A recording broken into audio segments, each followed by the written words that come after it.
నా భర్త ఏ నేరం చేయలేదు.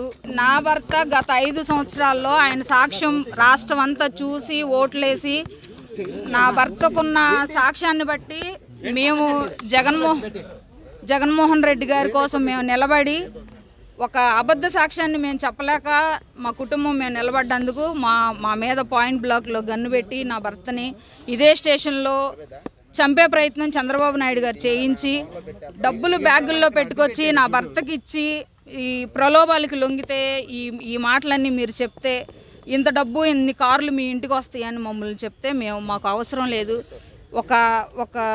ఒక నిందని ఒక నిజాయితీ కలిగిన వ్యక్తి మీద మేము వేయాలనుకోలేదు అని మేము బయటకు వచ్చినప్పుడు ఆ సాక్ష్యాన్ని చూసి మమ్మల్ని జనాలు ఆదరించి స్టేట్ వైడ్గా నా భర్త ఈరోజు పెద్ద స్టేట్ లీడర్ అయ్యాడు.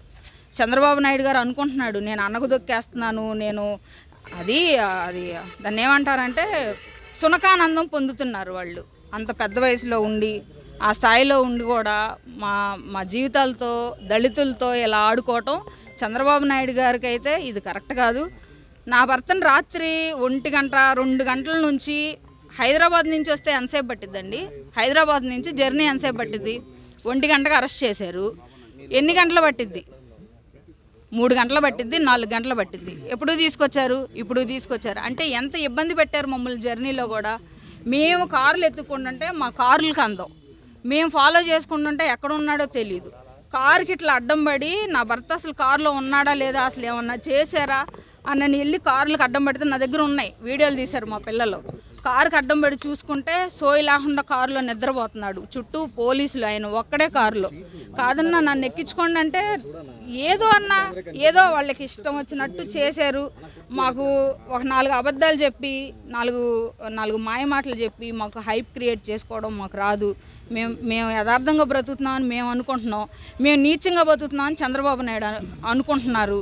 చంద్రబాబు నాయుడు గారికి మేము బతుకుతున్న బతికేంటో ఆయనకి తెలియాలి కాబట్టి మీ అందరి సమక్షంలో ఆయన్నే చెప్పమానండి, ఆయన్నే చూపిమానండి నా భర్త తప్పేం చేశాడు. మరి మాకు కూడా తెలియట్లా ఆ తప్పులేంటో మీ అందరి సమక్షంలో ఆయన్నే చెప్తే మేము కూడా వింటాం, రాష్ట్ర ప్రజలు కూడా వింటారు.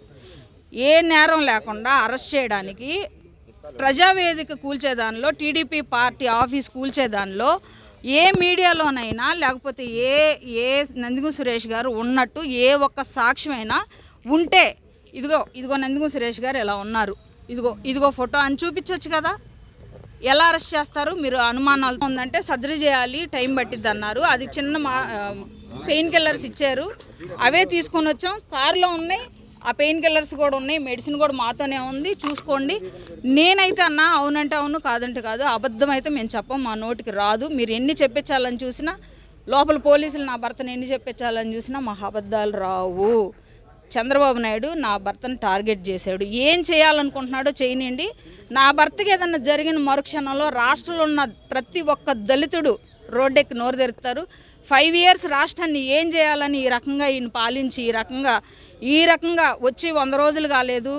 సూపర్ 6లు ఏమైపోయినాయో, అబద్ధాలు హామీలు ఇచ్చి నువ్వు గెలిచి నువ్వు రాష్ట్రాన్ని భ్రష్టు పట్టి సృష్టి విలయతాండం చేస్తుంది, నీకు సహకరించట్లా, సృష్టి నీకు సహకరించట్లా. ఆ రకంగా విజయవాడ అంతా కొట్టుకుపోయి తిండి తెప్పలు లేకుండా నువ్వు సరిగ్గా కుర్చీలో మనశ్శాంతిగా కూర్చోలేని జీవితం అయిపోయింది నీది.